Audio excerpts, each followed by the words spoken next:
Hey it girls, hey it gals, your girl is Dahji the hair guy. Now let me tell you how we went from that to looking like this. It took so long to actually take down my client's hair.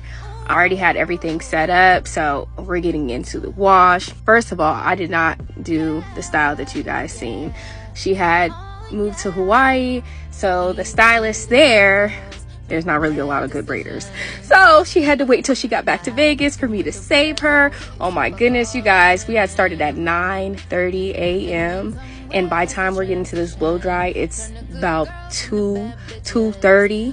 But you know, you guys, I have to show you guys the full RevAir experience, the RevAir reverse hair dryer. Y'all go ahead, check that out, link in my bio. And the length of this girl's hair, oh my god, all my clients have a head full of hair. Look at that. You know, we got to finish off with that DAHJICosmetics hair growth oil and massage that all through the scalp.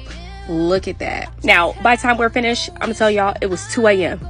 my clients falling asleep. We were tired, but it was all worth it. Kind of wish I had a time machine, but hey, we did it. We got through it. Now later, my it girls and my it gals, bye.